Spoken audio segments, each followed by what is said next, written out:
So we've got a really long trench, and you have got multiple pieces of conduit in here. We do. We actually have two 2-inch PVCs. One is for telephone and cable. The second one will be a spare, and we still have to lay a 3-inch PVC for the power to the building. So 3 conduits in a trench. I mean, is this typical? Do you do a lot of this? We do it enough this line, to be honest with you. But originally, this house actually had a direct burial cable we see here. Through research, we find that the poles were set in the early 60s. They probably had a malfunction with the direct burial cable. Cheapest way to fix the problem, snap the pole midpoint, go from pole to pole to the house. All right, but now we're going to rectify that, and we're going to put it back in this trench. And it's a big, long trench. You do this? I did not. I can't take credit. Roger did all the hard work. Good man, Roger. But you were in charge of laying the conduit, and I noticed that, I mean, these are not straight pieces. They got some bends and curves to them. Well, actually, we've used a PVC heater so we can bend it so it follows the contour of this lead shelf you see here. Yeah. So what we need is we need 18 inches of coverage above our conduit. So easier to bend the conduit than to blow the ledge out. Easier and cheaper. Can I see this heater? It's right up here. Well, Kevin, here we have the PVC heater, and inside it has an electric coil that will heat up the conduit. We just place it in, we shut the cover, we spin it, we know it's ready when the ends dip down. And why are you spinning it? Well, the coil is on the bottom, so it's even temperature all the way around the conduit. And so what do you think, Chef? How long is it going to take to soften up a 3-inch? Well, today's a long day, probably 5 minutes. That's not too bad. No. All right, Kevin, now we can see it starting to get ready. See it starting to sag down? It's getting a little soupy here. Oh, yeah. Okay, can we open it up and get it out? We can.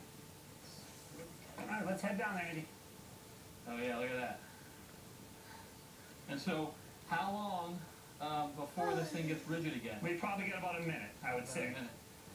Oh, well, now you can see why you make it soft, right? I mean, that is a perfect fit over this contour. And now we're just going to connect 2 pieces like regular PVC. That's it. Yep, we're going to clean the conduit first. Throw that glue on there for me. Yep. Get that inside cleaned. Yep. Glue on the other. Good. Okay. There it is. Now look at that. Perfect bend. Okay, that's not going anywhere. So obviously a lot more conduit to lay all the way down to the street, but when that's done, what's next? What's next is I will call the electrical inspector. He will give me a trench inspection.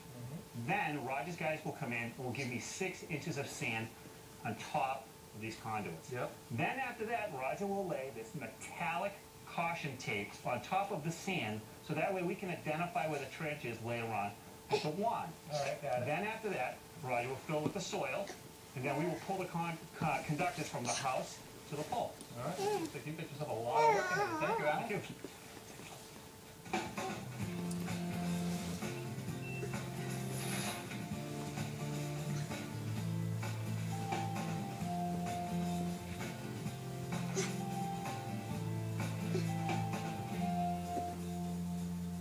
As it turns out, the well for our domestic water is not the only thing we're drilling on site here. We're also putting in a geothermal system, and Ross, this is a system that we've wanted to install and show for years, so I'm thrilled that we're doing it. But it really begs the question, why now and why here? Well, Kevin, this is a perfect application for geothermal for a couple of reasons. One, it's a small house. It's well insulated and it's air sealed.